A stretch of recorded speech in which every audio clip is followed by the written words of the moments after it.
Welcome. This is a 4-point review of the Boker Plus Dark Hollow. Boker has two divisions. One is their German-made knives, and then their Boker Plus line, which are made in China. The box comes packaged like this, and there is a safety seal. So there is no way for a dealer to allow a customer to inspect the knife without removing the seal. Once you do that, what you get is some information, a Torx tool for disassembling the knife, and here's the actual blade. This knife can be confusing if you're not a fan of the original Sniper Blade Works design. They have their own variation of the Dark Hollow called the LPC. Regardless, what you get is this general recognizable negative angle blade and then this very organic looking pistol style grip. Now the issue with Boker Plus products is something that as much as I understand how this review can upset people, I'm not going to sweep it under the table, but I will try to offer a solution. And what I'm referring to is the hardware. If you look at the Sniper Blade Works version, the body screws are a strong component of the design. Very tough and not small. This Boker version uses small screws, and immediately upon unboxing they were stripped.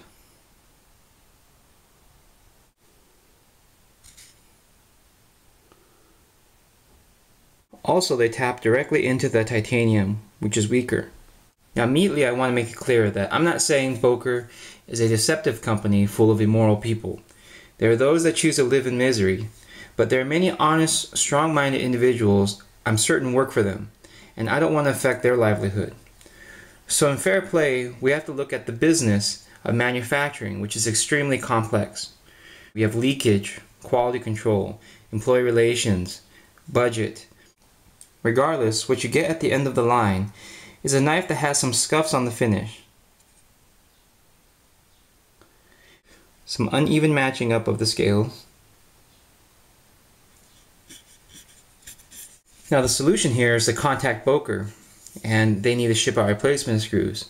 The challenge is getting these damaged screws out. The rest of the knife, the blade centering,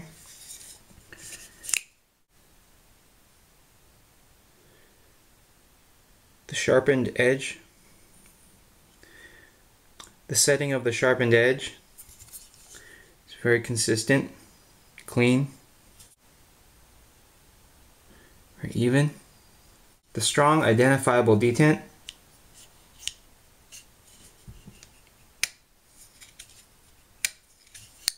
and lockup are done really well, at least on this piece. As design, on the custom LPC I had, that one had standoffs, which saved weight.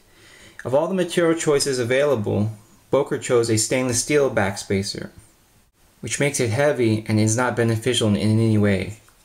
The blade is meant to have a style and look to it, but this adds additional weight, and when the knife is closed, the blade profile sticks out. And you see many of the custom versions remove that top portion. Google Sniper Blade Works LPC and look at the images, and some of the coatings plus blade shapes are really awesome, and they come with my recommendation because of their build quality. For performance, knowing this then, I think the knife is more form than function when it comes to being a tactical knife. The knife may be tactical themed, but the position of the thumb stud, one, it's a little bit meant more for people who have larger hands, but also it's very far from the pivot. Also, it's only single-sided. Trying to deploy the knife this way, somewhat possible, you can see, but the lock bar is positioned in a place that when you try to deploy it, you can see. I mean, if you purposely try to hold back, you don't have as much control. Generally speaking, you're kind of pressing on that lock bar, which interferes with deployment. The lock has no play in any direction, but when you grip the knife, you can squeeze the lock bar in towards the frame.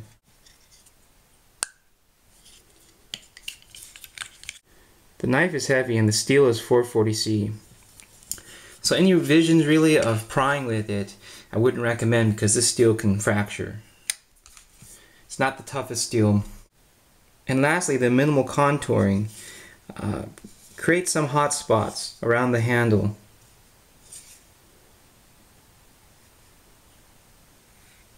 Using the knife in the role of a utility blade, it has a large curve for people who want that kind of blade geometry. The handle offers a very secure grip when wet or with gloves on. There's a lot of real estate and room to hold the knife. Your hand doesn't come too close to that notch, so it's not really a problematic point right there, even though it's not really rounded. The only real issue comes when you're dealing with dirt getting in the pivot and also rust, which goes back to then trying to take the knife apart, which is a very crucial aspect for a knife meant for utility purposes. Also, you have to be completely comfortable with having your pocket heavily weighed down and also a lot of the room of your pocket being taken up. Final thoughts, it has a coolness factor. What I like is the design has this overbuilt tactical look, but it's also a very organic shaped knife. Instead of how normal tactical knives, they try to use very straight lines. And also on the custom knives direct from Sniper Blade Works, based on my handling of them, they are built very tough and you can feel the quality, you can feel it's American made, and I would recommend them based on what I said in this review and just subtract the whole construction flaws. So if you're a fan and already own one of the customs but want one to beat up on and don't mind contacting Boker to get the replacement screws, then this is an option. If you're trying to spend less money and get yourself into a Sniper Blade Works design, I would recommend you save your money and get the real custom. So thank you for watching. Please stay tuned for more videos, more 4-point reviews, self-defense videos, knife making, whatever I can do to contribute. Thank you.